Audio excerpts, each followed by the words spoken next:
So we began to think about when Tracy and I walked the West Highland Way. We got again to dream, and that dream got lost, and then the dream was restored, and we reflected on Abraham, the vision that God had given him. Dreams can become a reality, and we got there in the end, and I won't recap any of that. You can go back and listen to it. Now, can you spot the difference between these two pictures of Tracy? A bit louder, please. The rucksack's a different colour. Is that the only difference? Yeah? She's carrying your stuff on the left. What's that one? She's carrying all your stuff on the left. She's carrying all my stuff. At the back, were you going to say something? I'd say one person in the left seat closer to the other picture seat. You're being very clever and deep and meaningful. All I wanted someone to say is the rucksack on the left looks a bit heavier, which I guess is what Chris was trying to say. So when you walk the West Highland Way and you're carrying all your stuff for the week, or 8 days, wasn't it, when we went the first time, that's what you've got to carry. When you're going for a walk in the sunshine of the Essex countryside, you just need a little bag, don't you? No, so there we go, so it's not the difference. And so our theme this morning is this: baggage slows you down. And that's our reflection for today. Baggage slows you down. It's not always a bad thing, we'll get to that later. Some baggage is good. But a lot of us are carrying a lot of baggage that slows us down and is really causing or wreaking havoc in our lives. So there I am with my rucksack, walking the West Highland Way as Tracy and I walk together. And so the beautiful thing that I realised about these big full-length rucksacks is if you can find a spot like that, you can sit down without taking it off. Because I found it quite difficult just taking this thing on and off. We spent some money and we brought these rucksacks, and they have these special, they're designed a certain way so they're not as heavy as they would be. So if you were to lift that weight with your hand, you could go, gosh, that's heavy. But once it's on your back, it distributes the weight. And there's a science and a technology to that Tracy will be happy to explain to you. Yeah. Interesting. Yeah. Sometimes, as you can see from the picture on the left, the rucksack or the baggage can be a blockage. It can stop us going places. And there we are at the start with our rucksacks on. We had our picture facing the camera, and it was a kind of look at us, like what we're carrying, aren't we? I bet so manly, then that wouldn't be right, would it? Aren't we? Oh, look at us carrying our stuff. One of the strange things that happened is we wanted to make a start in the morning, so I think we got there quite early. It was 8 or 8, I can't remember, 8:30. That's very early for me. Talking about those of you who'd like to know things about me, and that's late for Tracy, which isn't quite of interest in our marriage. We'll just leave that there. One of the things was, because she made me get there early, no, because we arrived there at the time we agreed, we wanted to buy, you can buy a passport. I didn't know you needed a passport to go through Scotland, but the passport is not to get in places, it's they stamp it along the way, so you can prove that you went to each and every point. So we wanted to buy a passport, but the shops weren't open because we got there so early. So I think we waited about half an hour, and in the half an hour we waited, we just kept our backs on, because it didn't feel like we were carrying anything. Didn't feel like we were carrying anything. I think how much were you carrying? You were carrying a silly amount of weight. Was it like 15 kilograms or something? About 20. 20, you see, oh my goodness, there we go, anyway, we'll just leave it there. And so off we went, and we started walking. And then, of course, we walked on about half a mile or a mile. I just thought, gosh, this is heavy. And the thought in my mind was, why have I had this thing on my back while I've been standing still? That's stupid. I'm not calling myself stupid. I just did something that was a bit daft. But why do we carry baggage around when we don't need to? When we walked the West Highland Way, we carried everything we needed for that whole week. There was one day, as you walk through, some of the stages along the way towards the end are so remote there's nowhere to stay. So on one of the days, we managed to find a B&B who offered like a taxi service. And so there was one of the days, this is it now, you can see Tracy with her rucksack there, that's looking a lot slimmer. That's obviously only rucksack, obviously. Looking a lot slimmer than it was on the other day. So on this day, they picked us up the previous night from where we got to, and then took us back the next morning. So on this day, we didn't actually have to carry anything. Because we then were dropped up and walked on to the thing. So it was a lighter day, and on this lighter packed day, we went up the steepest climb of the day. You can see the full one there on the left and the top there on the right. This is the Devil's Staircase. We went up the Devil's Staircase and survived. Would have much rather there was an escalator or someone had helicopter me to the top. It's not pleasant. It's only 500 foot, is it? It's not 500 metres. 500 something metres. It's not massive, but it's just when we're carrying all the stuff. And I was grateful that we didn't have to carry all the stuff that day. We just had a minimal pack. It was such a relief to be going up these things, having gone up steep inclines on other days. I can't like this.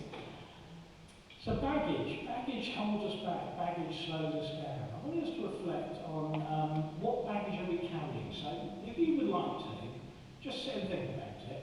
And if you would like to talk to someone, just turn to the person next to you. What are some of the negative baggage that people carry in life? Okay, just for 30 seconds, just some examples. I don't mean the day I killed my hamster. I mean when I did something wrong. Okay, it has to be a general thing, not specific. Okay? Just 30 seconds. Okay, should we shout some things out? I won't come round with the microphone. I'll just repeat them. Yeah. So just ever so simply, anything you just want to shout out? Some one or two things. Bitterness. Guilt. Anxiety. Regret and anxiety. Yeah. Disappointment. I didn't quite catch that, which I think was probably a good thing. No, go on. What did you say? I thought disappointment, you said. I said I was We'll leave that there. Anyone else? Expectations. Expectations, yeah, that's a good one. Shame. Yeah. And we could go on, couldn't we? It's an interesting question. There's just a few other things. Hurt, disappointments, unforgiveness, anger, jealousy, worthlessness, nicknames and insults. And I find it's often those things that we were called, isn't it? It's often what crystallises lots of those other things we just mentioned. We walk around with things in our heads. I remember, apologies if I told you this last time, I remember I led a church and there were several people in that church who said to me, you shouldn't be in ministry and your preaching is terrible. They persistently just got, and in the end we left. We just couldn't take it anymore, we left. And one of the lovely things was I ended up becoming their regional minister. And the first time I went to preach there, several people came up to me and said, who's your wife coming back here? Going back to the den of lions. And the lovely thing was, it's great the way God restores, is I ended up preaching there twice a year as their regional minister. I wasn't allowed to do that. But it just felt important to me. That's what God does. Sometimes when we break with people and things go wrong, we think it's over forever. That's not the God I believe in. Not at all. And so I left this church, I started at my new church and I'm preaching away. And I'm just being like what you're getting now.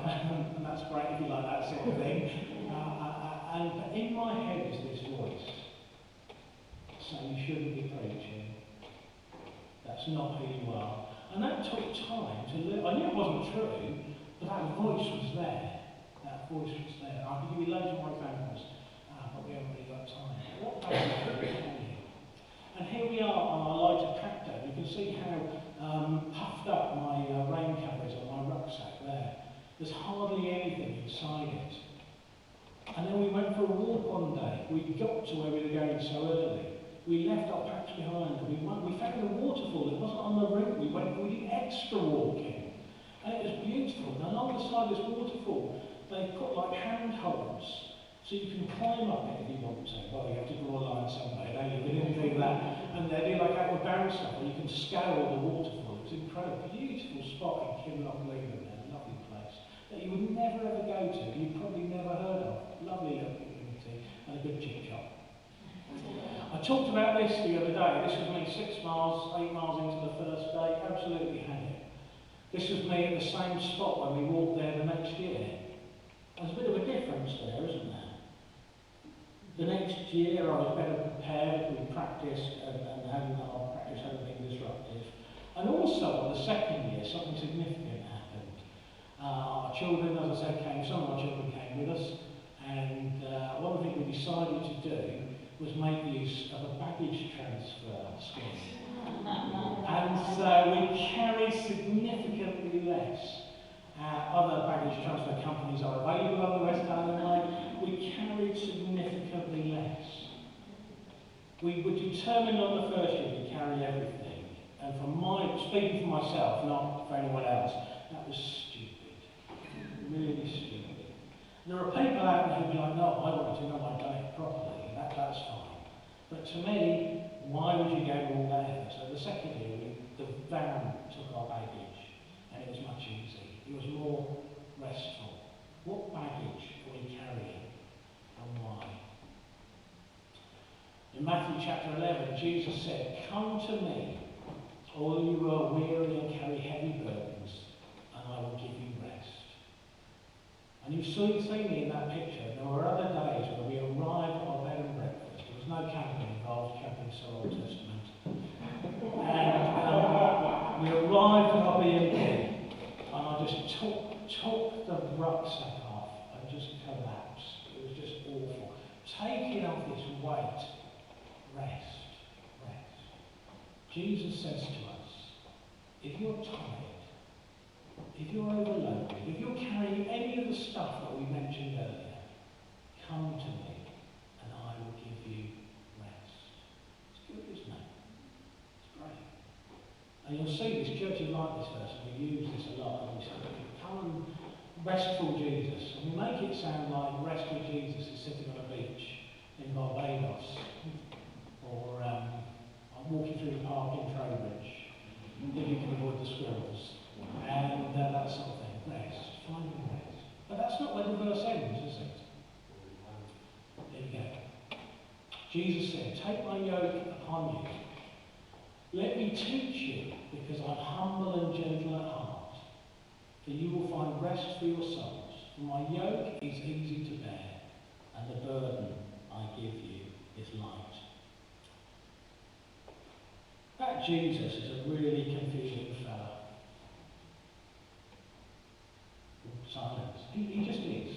So what has he just said to us? He said, "Come, if you'll carry something heavy, I will give you rest. And I'm going to give you a really big, heavy bit of wood to carry instead." That's all, isn't it? And the fact that some of you are looking at me the way you're looking at me now shows that sometimes we don't engage with the Bible in the way we should. We kind of take, we go, "Oh, that's not." We take it, we simplify it. And we just say, "Oh, Jesus wants me to go for rest." Brilliant. Feet up, bring me another Coca-Cola or a glass of water, whatever it is. Jesus says that rest is taking his yoke upon us. Now, as we look at these two animals, oxen, cows, let's go with animals. As we look at them yoked together with this heavy bit of wood, who wants to be them? It's not a difficult question to answer. Nobody wants to be them. I find this really interesting. So we've had rest, promised. This is what rest looks like. This is what rest looks like. Jesus says, "Take my yoke upon you." And the NIV, this is that. My yoke is easy to bear. It doesn't look easy to bear, does it? So you have two cattle, and they're going to plough or pull something together. So what do? They have old, mature, strong cattle, and they have young, I wish I was frolicking in the field cattle. And what do? They yoke them together so that young, wish I was frolicking in the field cattle can learn what it is to do what they were called and designed to do. The young to the old, the strong and the weak. And when Jesus says, "Take my yoke upon you," what does he say to us? He's saying, we'll carry it together. And if you carry that heavy bit of wood by yourself, you're going to struggle. But if you carry it with Jesus, Jesus say? I'm humble and gentle at heart. Let me teach you. Walk with me. So what is Jesus saying? Lay down all the stuff we've talked about, all the stuff that's in our head he wants us to be free of. And instead, he wants us to take on his mission and calling. What is the mission and calling of Jesus? Well, I think it's the salvation of the world. And Jesus is saying, you can be in. I will do it with me. Let's travel together. Let's serve together. Let's pull together. Jesus is saying to us, join me in my work. And that's the privilege we have. Let me explain it to you a different way. Can anyone, apologies for the typo, what text is dropped off there, it should say, can you lift this train? Have you ever been on the London Underground? Thought I just might pick the carriage up. Anybody want to lift the train carriage? Well, it's just impossible, isn't it? Or is it? And that is the point. You can't lift the train carriage, but if you're relying on the power and the strength of the crane, it's easy, isn't it? You don't get this crane operator going, it just pulls the little thing, or she, and it lifts it, doesn't it? It's easy. It's easy because they're not relying on their own strength. And when we're struggling, when we're trying hard, it's hard for those of us who've been brought up in Great Britain, probably all of us, because we've been told to try harder. Pull your socks up. You can do it. It's not always very helpful, is it? If you were to say to me now, come and run a marathon, I could try really hard, but how's it going to go? You look at me. Like, I can't do it, can I? I could try as hard as I wanted to. I'm going to hurt myself and pull something. It's not going to be good. I can't do it. I could train myself to do it. Sometimes we need to learn what it is to train and not try. And I think sometimes we respond to sermons and we hear God saying that we try really hard and we fail. We need to learn what it is to train and grow rather than trying really hard and failing. Jesus is my yoke is easy, my burden is light. Jesus is saying, rely on me, receive my strength that we might do it together. Take my yoke upon you, yoke yourself to me, sharing my priorities. Let's save the world together. Let's bring people to God. Let's get on with these priorities. And all the other stuff that you're carrying that's making you miserable. In the sower last week, what did it say? What choked the plants? The desire for wealth. And those other things that just choke the life out. So they make us miserable. That desire for other things. Jesus just said, leave it behind. Just leave it. Yoke yourself to me. So back to the way, there we are, Tracy being Batwoman. And it was a very windy day. And we're walking along the way, and of course, some baggage is essential. This was a sort of like pack day, and there's some friends we made along the way. There'll be more about that next week as we talk about the importance of being together along the way. Some baggage is essential, and here's some examples. You're going to walk the West Highland Way, and you don't have to carry anything. You're still going to want to carry all those things on some of the days. On some of those days, and on this day in particular, if something had happened and we needed medical assistance, it was a helicopter. So it's no good saying I'm going to go out in my sandals and my t-shirt. It's just not going to go very well. What baggage is essential? What things do we need along the way? And here's some things. We need experience, we need our skills and gifts, the grace that God has shown us, we show to others. The people who are with us, our love, contentment. And that's the opposite of what we talked about now. We were choked by that stress of wanting more stuff. And the remedy for that God gives us is contentment, learning to be content with what we have. And if you've travelled to a third world country or been in people who've lived in poverty, you understand this so much better because you see people who have nothing smiling. And I'm sure they're not smiling all the time, but you see the joy that people who have nothing sometimes find in simplicity. Knowing that we're valued. What a foundational element. Just knowing that we're loved. That when I look in the mirror, my thought should be, I'm loved by God. And nothing else matters. I'm loved. It doesn't matter what I look like, it doesn't matter what I've done, it doesn't matter what I'm carrying, I'm loved by God. I need to receive that, I need to carry that truth with me. On my lighter pack day, I was grateful for my waterproofs, because it rains in Scotland, apparently. And even carry, we need to carry with Jesus. We need to take his yoke upon us and let him lead us into rest. We're going to watch a short video, if it works, that I made. I walked the Great Glen Way last year when I was on sabbatical. This was my retreat, rather than go to a retreat centre. I walked, and each day I made a short video. So let's see if it works. Here we go.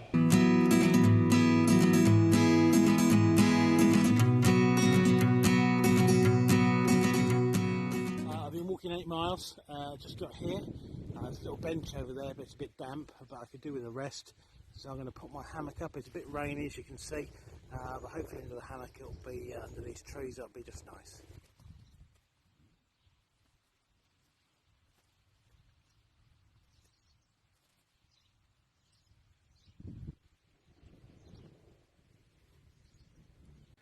So there we go, for a little bit of time and effort. I've now got my hammock. I've got this beautiful view I can look at under the trees. It's keeping the rain off mostly, and in fact the sun's just come out, so what could be better? I've got to be honest, I didn't need to stop here. I've done 8 miles, I've got 4 miles to go. I could have made it to the end, but sometimes in life we need to learn to pause, to stop, even if we don't need to pause and talk to God. We can talk to God while we're on the run and moving, that's fine, but sometimes we need to be still to connect with him properly. And I'm just going to lie here and enjoy the view, talk to God, see what happens.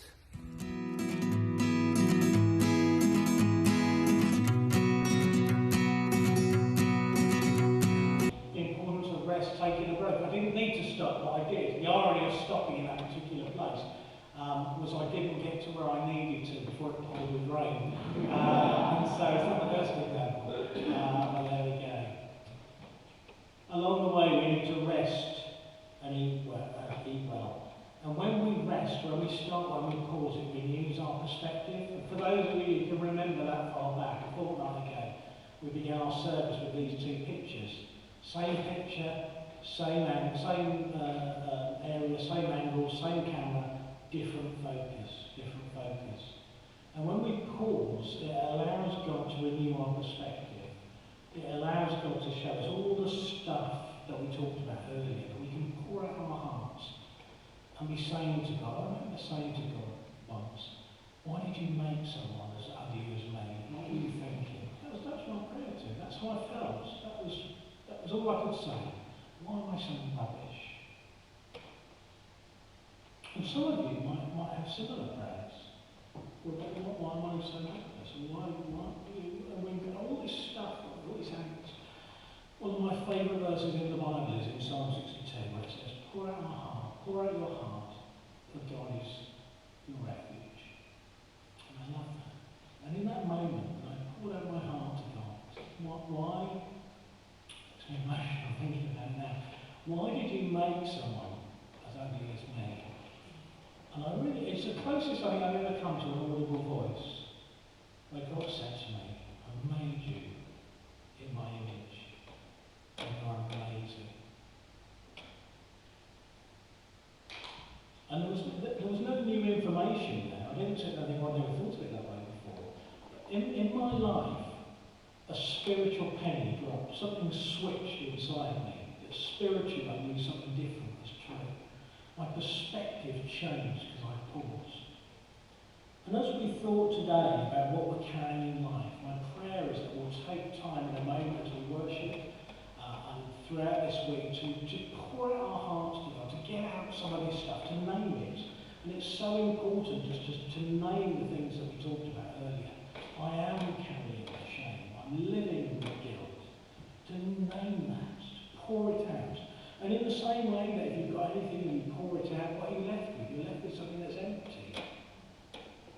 And we come to God with our emptiness and pray that God will fill us with his love and his joy and his peace and his grace and his compassion and all the things that are of him. So let's use some space now as we sing together to worship God and just to have some space, just to reflect on what are we carrying in life. If you want to stand and sing the songs, you're very welcome. If you just want to use the space just to sit and reflect on what we say, you might find it helpful if you've got a pen and paper and you're going to set this one, just to write some things down. What is God saying to me? And how do I find that freedom? So let's just use this 10 minutes, quarter of an hour or so as a gift of of space that we might reflect on what we're carrying together. God, we come to you as we are, and we long for the freedom, rest and peace that you promise us. God, help us as we pour out our hearts to you and receive from you in return.